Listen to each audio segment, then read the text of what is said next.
Happy spooky season, Deboki.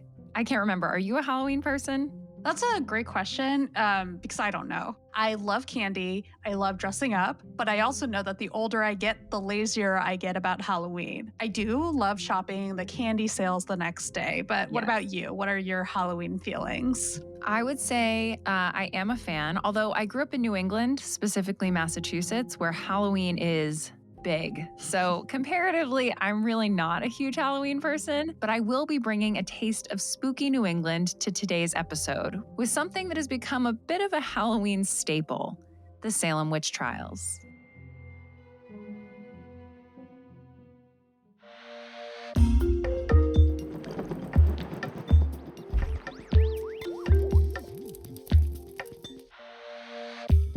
Welcome to Tiny Matters. I'm Deboki Chakravarti, and I'm joined by my co-host Sam Jones. In today's episode, in addition to the Salem witch trials, we'll be speaking with an Egyptologist about another very popular Halloween topic, mummies. There's a lot of very cool science behind the preservation of human and animal remains in ancient Egypt that I can't wait to share, so let's hop right into it.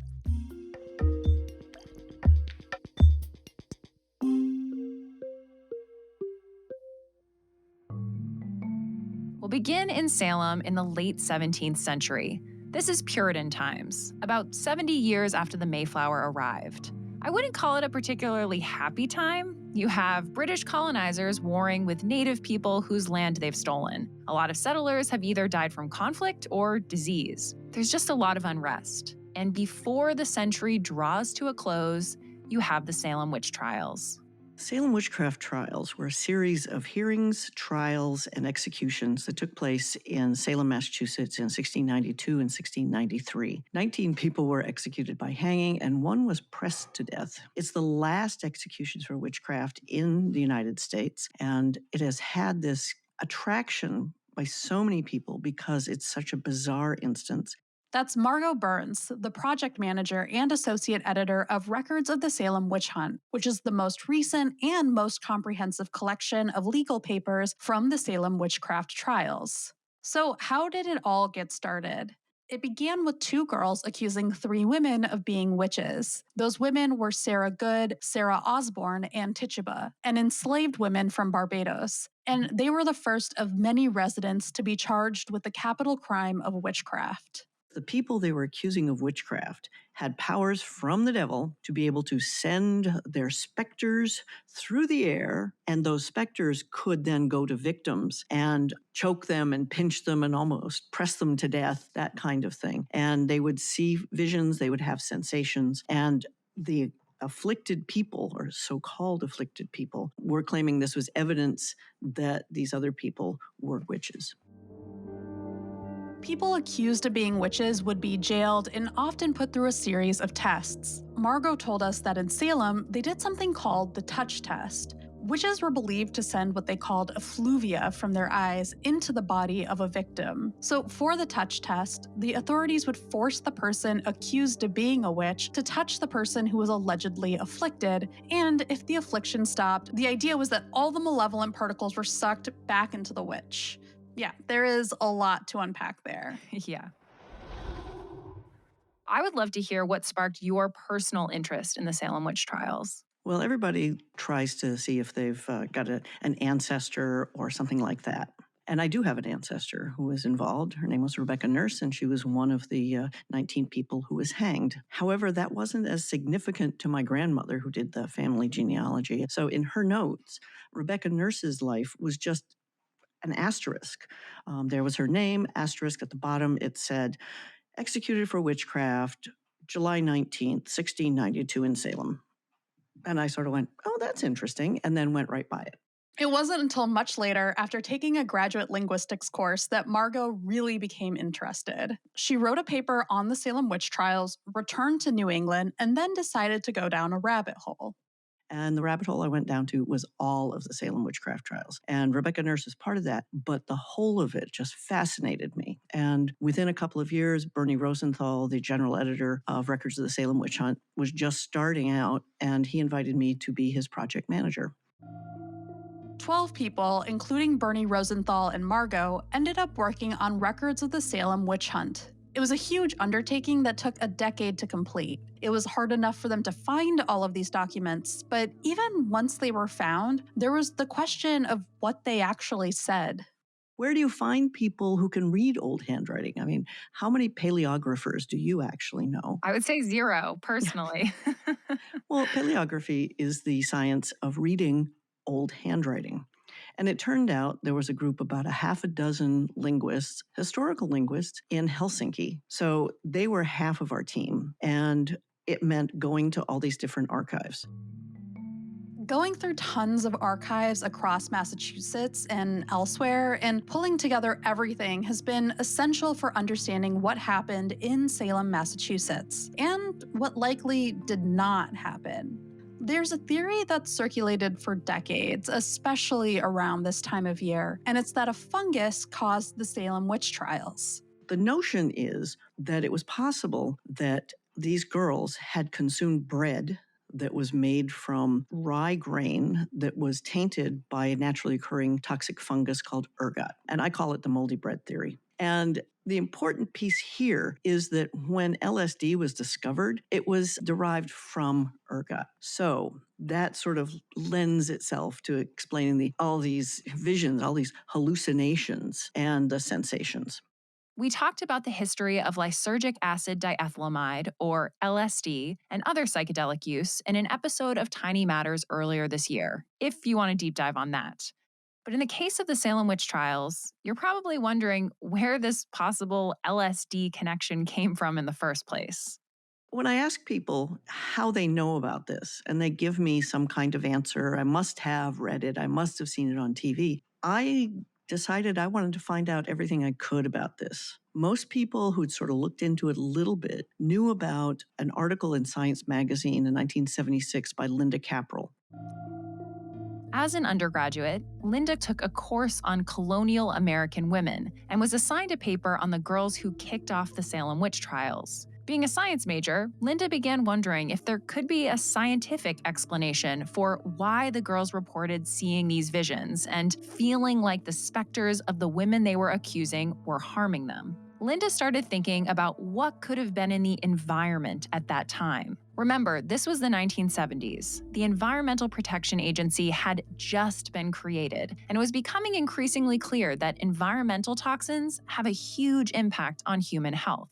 In talking to a medical student that she knew, he reminded her about LSD and ergot. And she said, So her hypothesis was that the girls could have been consuming bread that was made from rye that was tainted with this naturally occurring fungus, ergot. So she went out and looked at everything she could to see if she would find things that would support this explanation.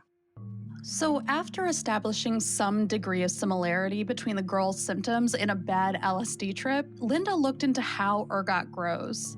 She found that the fungus flourishes in marshy areas during hot weather. Based on diary entries from that time, the weather conditions could have been right for ergot to grow. Then Linda started looking at maps of the area where the girls making these accusations lived. And she noticed that the accusers, the afflicted people, were in a part on the map that was near a river. So she's got the weather and the conditions that are perfect for growing ergot on things. So she's saying, okay, it all the stuff fits. So her results were, it's possible. Now, those of us who do a little bit of science know that just because it's possible doesn't really mean that it really did happen. So she wrote that as an undergraduate paper, passed it in. The teacher was less than impressed. Next year, she goes into a graduate program at UC Santa Barbara. At that point, somebody said, that paper you wrote last year, you should try and get it published. So she decided to send it to Science magazine. And she told me that one of her professors said, there's no way they're going to publish that. But they did publish it, and it blew up. It was all over the front pages of newspapers, and people really latched onto the idea. Even though there were scientists who came forward and refuted the paper point by point, Linda's theory stuck. Could this have happened? She couldn't eliminate it, but does it explain the Salem witchcraft trials? It's a single bullet theory.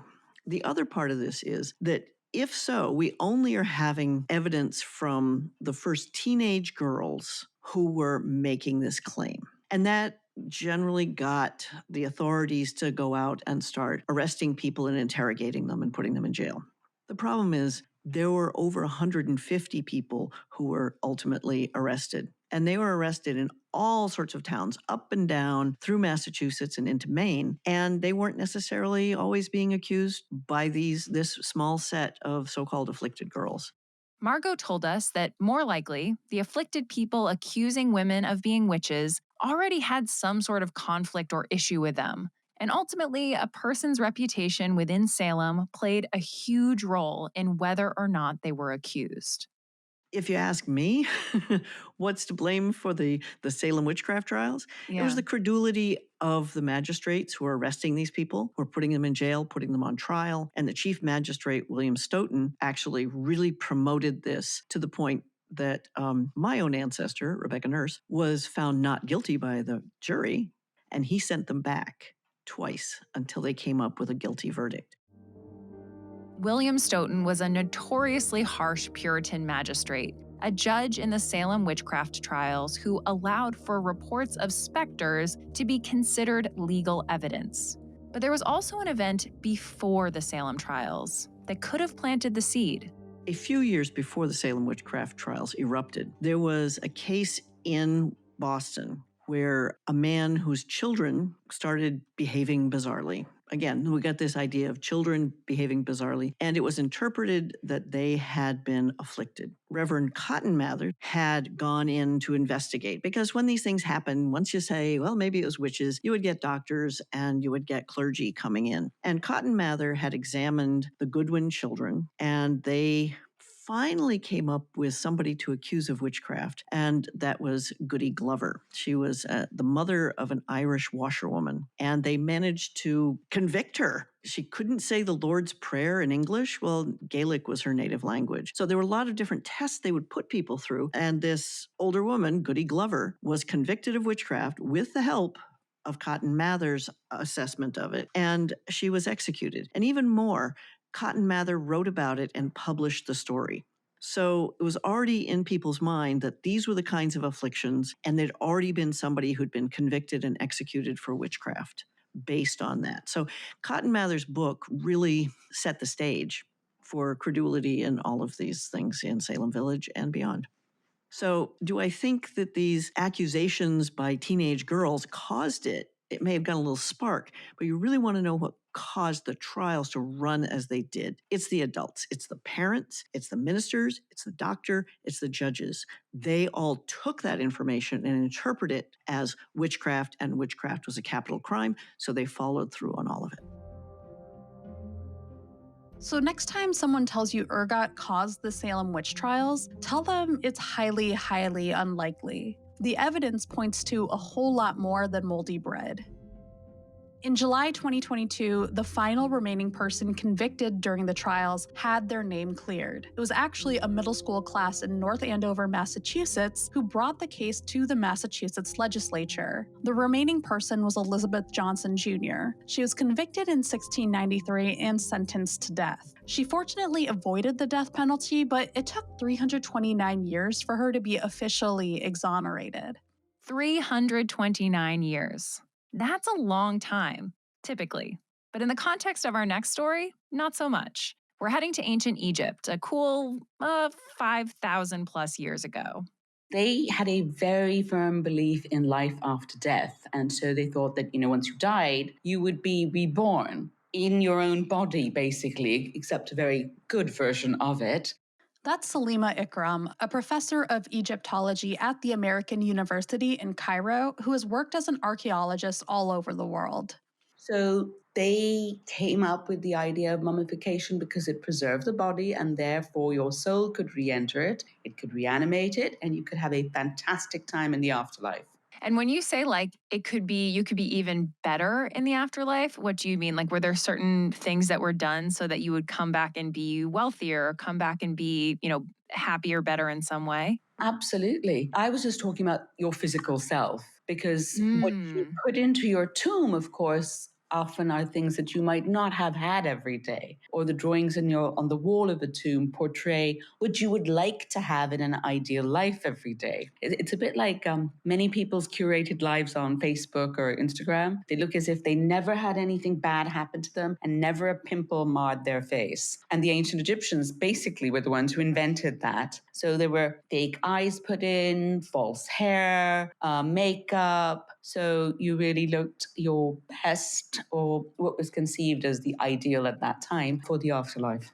Salima first fell in love with mummies as a kid, and then again when she was working at the Egyptian Museum in Cairo. There was an animal mummy room in the Cairo Museum, and it needed a bit of refreshing. And it had been one of my favorite rooms when I was a kid. And so I went back there and I started to work on mummies all over again. They're so fascinating because this is a chance we actually have to be with the ancient Egyptians and to be with their landscape and their animals. So it's a unique opportunity to get to know them a bit better, to have a certain kind of relationship that only objects will never give you. And this is a way of learning more about people, what they did, what jobs they might have had, what diseases they might have suffered from. And you can really flesh out a life for them. And I think that's also one of the loveliest things about studying mummies. It's really cool because, there's all the science, but there's also all of the humanity. And I, of course, really just love the ancient Egyptians. So for me, it's being with them on a daily basis. And that's what's a treat. The practice of mummification in ancient Egypt is thought to have started around 5,000 years ago in 3000 BCE, or before the Common Era, which is often also referred to as just BC. And mummification rituals lasted for over 3,000 years in ancient Egypt, petering out around the 1st century. And over those thousands of years, what mummification looked like evolved. It was dependent on the time period, which we'll talk about more in a moment, but also who prepared your body and how much money you had. Different embalming houses had different recipes. And of course, it depended on how rich or poor you were, as well as your own personal taste. So you don't, like nowadays, you don't always go for the oak coffin with the silk interior because you can't afford it even if you want it. So it would have been the same for the ancient Egyptians. So how do we know how old mummies are? Salima told us that aspects of the texts or pottery or artwork in a tomb can help indicate the age of a mummy, unless the grave has been disturbed. Sometimes what the Egyptians did was they said, this is a nice tomb, let's use it for all of our family. And then they would take people out of their coffins and move them aside and sometimes even reuse the coffins. So you would wind up having all these mummies in a burial chamber, probably from the same family, not always, but over a period of 100 years. Another way then to determine age is radioactive carbon dating, also known as carbon-14 dating, which relies on the amount of radioactive carbon in tissue. Because carbon-14 decays at a constant rate, you can use the amount of radiocarbon left in the tissue to estimate the year an organism died. But materials used to preserve the mummy, like resins, can be older than the mummy itself, and that can complicate things. Unless you get every bit of some resin off, you might get someone who is buried in, 500 BC, dating to 2500 BC. So we do rely a lot on style as well as context. And then, obviously, if you're going for carbon-14 from something that's like a tooth or something that doesn't have any resin on it, then you have a better chance at using that as a tool for dating. Is there anything that when you first learned about how people were mummified, you thought, wow, that is incredible that they came up with that 3,000 years ago or however long ago? Well, I find mummification completely fascinating. And also, the more I study it, the less I feel I know, because there's always a new surprise, a new twist. Salima told us that she's particularly fascinated by Old Kingdom of Egypt mummies, which would be from around 2700 to 2200 BCE, because you see what she calls grand experimentation. Sometimes they would cover the body in plaster, but the heat of the plaster would melt the mummy's flesh, which was not ideal. So then they'd try other things like linen and then even add fake eyebrows or mustaches.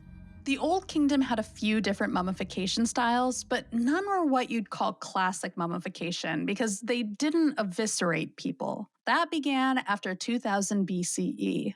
Salima told us that the ideal mummies, which include many of the royal mummies of the 18th dynasty from around 1500 BCE into the 21st dynasty, which was around 1000 BCE, are in such incredible condition because their lungs, liver, intestines, and stomach were removed, as well as their brains. All of their insides were then washed out with palm wine, which is made from sap, and then dried out by being stuffed with little packets of natron, which is a mix of mainly sodium carbonate and sodium bicarbonate.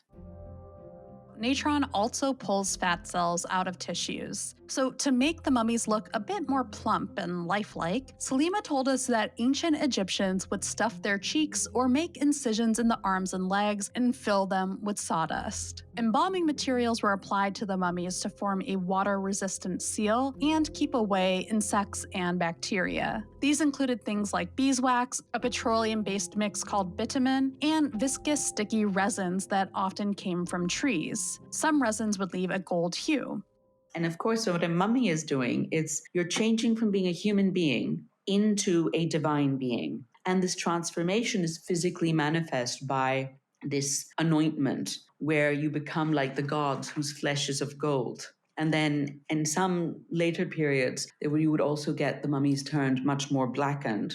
The oils and unguents turn into this black color, which evokes the god Osiris, because his flesh was either green or black because he was the land of Egypt. And after all the wrapping and so on is done and amulets are put in your coffin and off you go. And most mummies, they look like they're asleep. But the ones from the 21st dynasty, they sort of are looking at you, which is most unnerving. But you do really then expect them to start speaking to you. Salima had some incredible stories about archaeological finds. For instance, she was working with the Sudan Road Survey team to do quick excavations ahead of a road that was being built. They needed to uncover and save anything that might be buried by the new road, including mummies.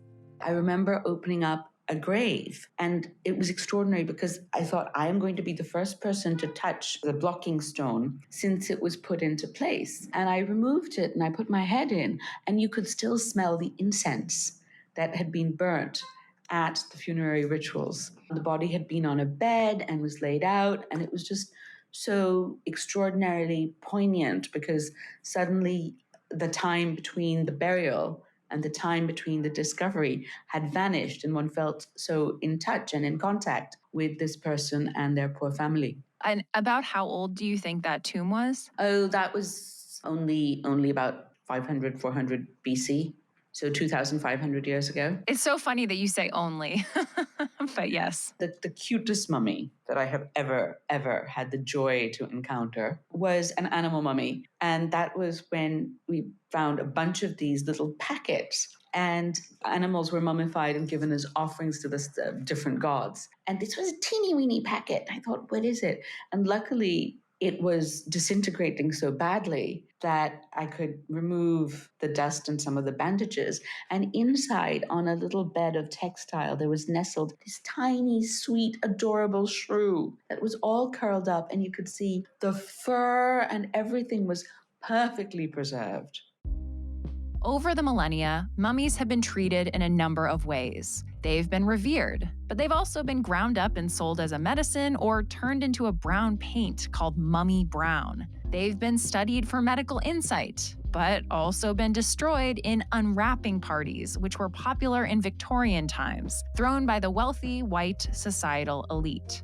And Salima reminds us that even in ancient Egypt, often a few months after death, tombs might be respectfully reused or even completely pillaged. It feels pretty obvious that we shouldn't turn mummies into paint or unwrap them for sport. But there's also a more complex conversation happening about whether or not we should even be putting mummies on display. So we asked Salima for her take on things.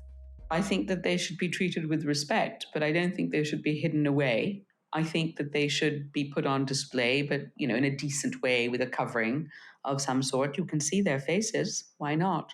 I think this is what helps people connect with their past. And I don't think they should be turned into something scary. I mean, for Halloween, one will have that no matter what. It's like this desire to separate yourself from death. It's going to happen. The ancient Egyptians embraced it. We should embrace it too. And I think that as long as one treats mummies or mummified remains with respect, then they can be put on display in museums respectfully, as long as there's an explanation as to why you're doing that, what you can learn from it, and a way of commitment of education between those who are viewing the mummies and the people who are putting them on display. We hope you all have a wonderful Halloween and maybe even share a science story or two that you learned from today's episode.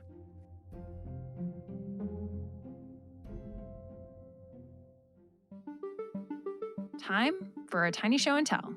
I feel like I'm first this time. I think so. That sounds right. So today, my tiny show and tell is about a new prediction by researchers, which is that up to 92% of Earth could be uninhabitable to mammals in 250 million years. I'm not here to be a bummer. I actually find the reasoning behind this prediction very fascinating. So Earth, unknown to me, is currently thought to be in the middle of a supercontinent cycle. So the last supercontinent was Pangaea, which I feel like we all learned about in school. That massive combo continent is how I think of it. And it broke apart about 200 million years ago.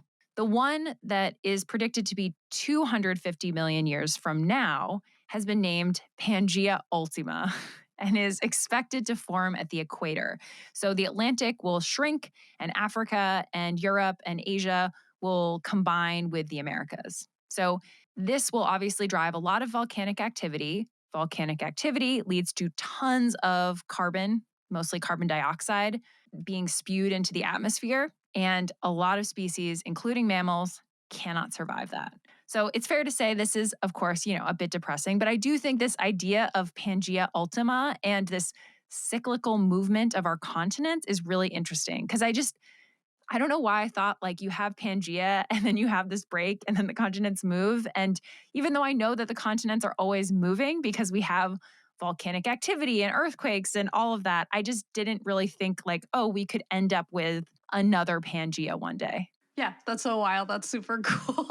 And it's also, like you said, a little bit depressing. To be honest, it was a little bit less depressing than I thought, because I was expecting it to be another like, oh, we messed up the environment kind of again. But it was like, oh, no. The environment is also a function of many, many things. And we are just one of those big things. Right. I mean, also, it's like, this isn't to say that we won't have wiped out mammals way before this ever happens anyway. But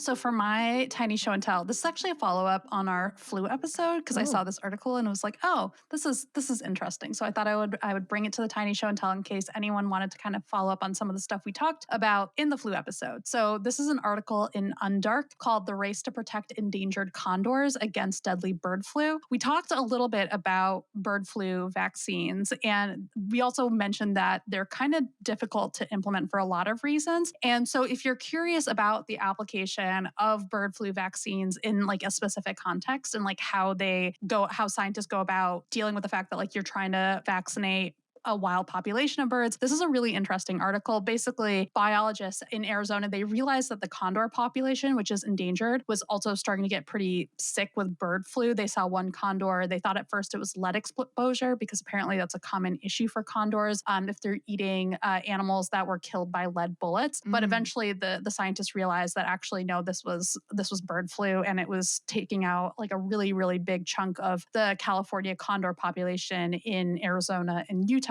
But it's also just really complicated to be able to know, like, are we going to be able to give this vaccine to the birds? Is it going to be safe for them? So this article talks more about how they went about making sure that they could give the vaccine to the condors, and also more about how they actually go about doing it. And I just really thought it was an interesting article, and I hope the condors are okay. Yeah, same. Thanks, Deboki.